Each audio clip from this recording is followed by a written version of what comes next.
Oh, yeah, stories everywhere yesterday, and well done, Sonny.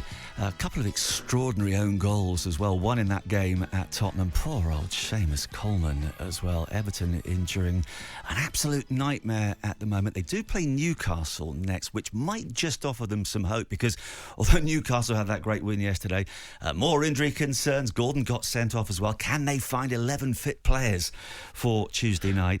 Just before we talk about another terrific game yesterday, that extraordinary match, certainly an extraordinary finale, Brentford against Manchester United. Going back to West Ham and David Moyes, I don't get this. You know, I appreciate I don't watch West Ham every week, and I know they're conceding a lot of goals. I think only the three teams in the drop zone have let in more. But it does seem, Henry, that every time they lose, a huge clamour goes out for David Moyes' sacking. And yet you look at their position in the table, they're flying pretty high. They've enjoyed so much European success over the past 2 or 3 years. I don't get it. It keeps reminding me of Charlton a few years back, when the fans got fed up with Alan Kirbishley, eventually got their own way. Look what happened to them since then. Why do you think it is that West Ham fans have got it in for Moyes? And do you see him lasting beyond the summer? To that, no. I think that he'll walk away, and they will miss him. And I think they will miss him because, let's focus on when they were 3-1 up, the West Ham fans, who were up in the gods as they are with Newcastle, which is another issue, but the Premier League should do something about that, because the fans should be behind the goal. They should be closer to the goal. I think it's an unfair advantage to Newcastle United. All the other clubs respect that. I just think that, so they were all singing Champions of Europe, and they were 3-1, and they were absolutely reveling in it, and his tactics were working, and Antonio was playing well through the middle.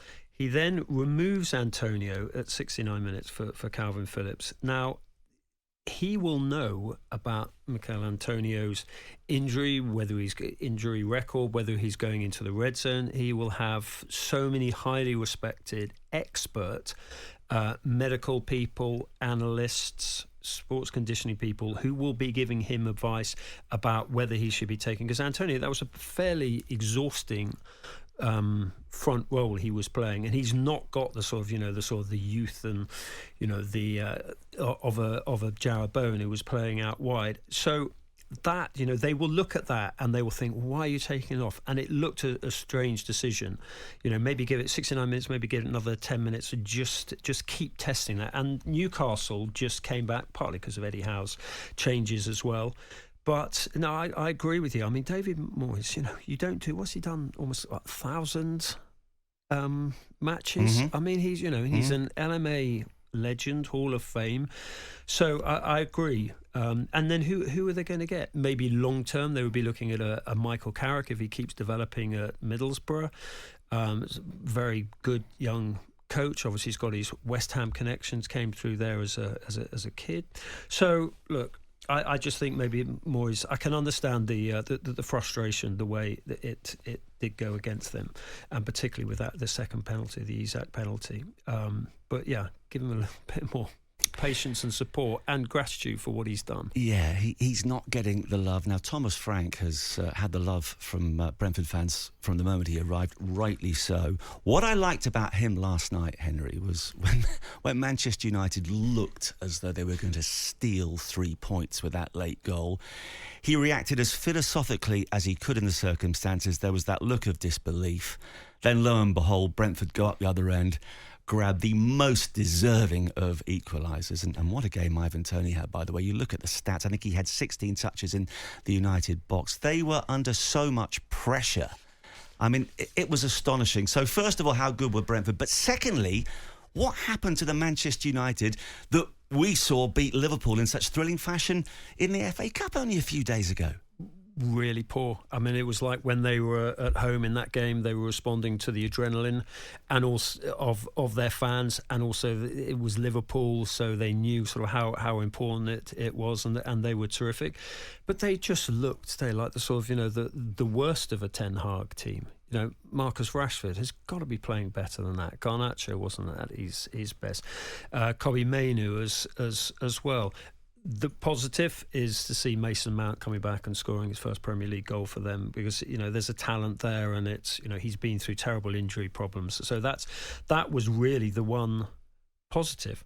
But Ten Hag really had a go at them, questioning their passion, questioning their heart, and they've got to reflect that sort of the commitment that their remarkable supporters, home and away, go. But on Brentford, completely agree with you on Ivan Toney. I mean, we know he's a good finisher. But his link play was absolutely outstanding, and the equaliser that he created, he had 3 United players around him, good international experienced defenders, and he angled that cut back to Aya. And what I loved about that was 90+9. I mean, Brentford could have said, right, well, this is fantastic. We've got the point, although they probably should have won about 4-5-1 anyway. He grabbed the ball and he rushed back to the halfway line because he wanted to get on with it. And there was actually another 2-3 minutes more. But I think that is even more another concern for Manchester United, is that opponents can sense their vulnerability.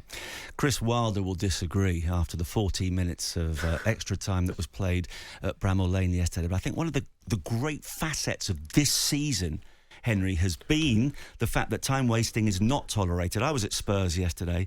I don't necessarily blame Luton. It happens every week. But at least if the other team is time wasting, that your side will have an opportunity to take advantage, and Spurs have done that on several occasions. Of course, it bit Sheffield United yesterday, but Brentford just kept plugging away. With regards to Ten Hag, I read in the week that Frank is now being linked as a possible successor. United are 8 points off Spurs in that race for Champions League football. I've asked you about Moyes. Do you think Ten Hag lasts beyond the summer? And if he doesn't, would Frank be a viable alternative? He's not Ten Hag is not a Sir Jim Ratcliffe appointment. So, or Sir Dave Brailsford, he obviously predates their takeover. So that makes him vulnerable. The results make him vulnerable. There's still credit in the bank from last season with the third place finish and the trophy. It's difficult. I'm a Ten Hag supporter. I mean, I like the way that he's one of the first into training, one of the last to leave. He is meticulous in his preparation, his commitment to wanting to do the job and to get Manchester United back up. A decade after Sir Alex, a decade in a year after Sir Alex left, and it is a huge job. He's had injury issues, but everyone's had injury issues. That squad needs work on it. Dan Ashworth is going to be key in all this when he eventually comes in. I mean, his garden must be looking like Kew Gardens at the moment. It must be looking absolutely magnificent with the time that he's got. So look, when Dan Ashworth comes in, he's obviously got that connection with Gareth Southgate. Personally, I don't think Gareth Southgate is elite club level, not simply because of Middlesbrough. I just think that it's a completely different rhythm to England, where you're dealing with a lot of younger players and there's a lot of politics. But Southgate has been linked. Other managers will be linked. Thomas Frank as well. I think Thomas Frank could manage most places, whether he's elite top Champions League level.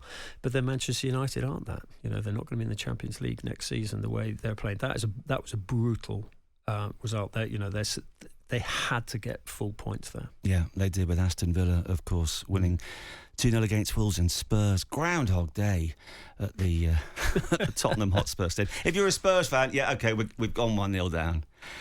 You kind of think you know what's happening. I must confess that yesterday, sitting there, I thought, no, we're not going to score a second goal. And I'm sorry for nailing my colours to the mast, but Super Son has now become the 5th highest goal scorer in Tottenham history. He's absolutely fantastic. He says it's an honour to have represented the club for the past 10 years. Well, it's been an absolute privilege to watch him play. On AM, on DAB, via the talkSPORT app and on your smart speaker. talkSPORT.